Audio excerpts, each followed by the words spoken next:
ጤና ይስጥልን። ጠበቃ እንዳርጌ ካሴ ነኝ። ከደረሰኝ ጋር ግንኙነት ስላላቸው የወንጀል ጉዳዮች ሕግ ነክ መረጃ ላካፍላችሁ።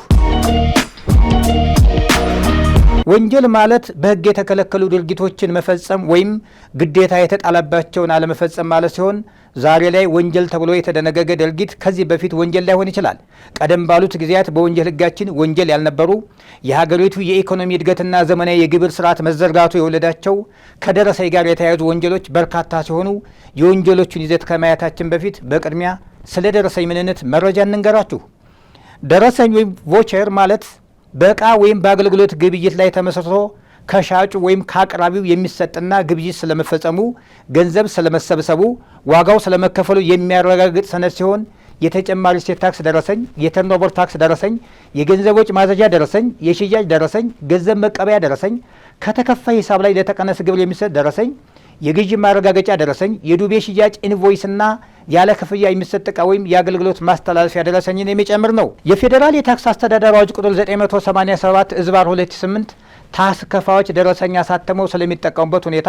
የህትመት ድርጅቶች ደረሰኝ ሲያትሙ ሊያደርጉት ስለሚገባው ጥንቃቄና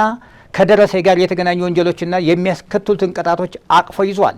የሂሳብ መዝገቦችን የመያዝ ግዴታ ያለባቸው የደረጃ ሀና ለግብር ከፋዮች ለሚያከናውናቸው ግብይቶች ደረሰኝ እንዲሰጡ የሚገደዱ ሲሆን ማንኛውም ደረሰኝ የመስጠት ግዴታ ያለበት ታክስ ከፋይ ካለ ደረሰኝ ግብይት ማከናወን፣ በአንድ ግብይት በተሰጡ ተመሳሳይ የደረሰኝ ኮፒዎች ላይ የተለያዩ ዋጋዎችን በመመዝገብ የሽያጭ ዋጋን ማሳነስ፣ ግብይት ሳይፈጸም ደረሰኝ መስጠት፣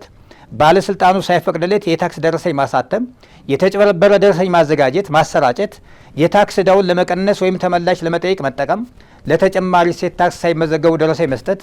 በባለስልጣኑ ያልተመዘገበ የሽያጭ መመዝገቢያ መሳሪያ መጠቀም በፌዴራል የታክስ አስተዳደር አዋጅ ቁጥር 983/2008 መሰረት የተከለከሉና ከገንዘብነት ስራ ቅጣት በተጨማሪ ድርጅትን እስከ ማዘጋትና ንብረትን እስከ ማስወረስ የሚደርስ ቅጣትን የሚያስከትሉ ወንጀሎች መሆናቸው ሊታወቅ ይገባል። የቅጣቱን አይነትና መጠን በተመለከተ እንደ ወንጀሉ አፈጻጸም ሁኔታ የሚለያይ ሲሆን ለምሳሌ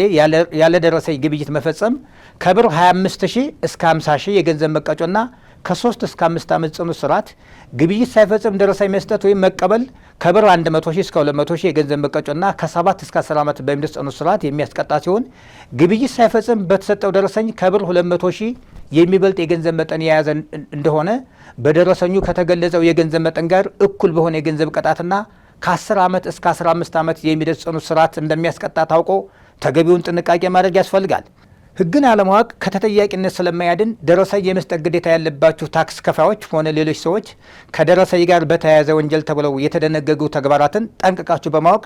በእርስዎና በቤተሰቦ ላይ ኢኮኖሚያዊ፣ ማህበራዊና ስነ-ልቦናዊ ጫና ሊያስከትል ከሚችለው የወንጀል ክስና ቅጣት ራስዎን ያድኑ ስንል ምክረ ሀሳብ እንሰጣለን። አመሰግናለሁ።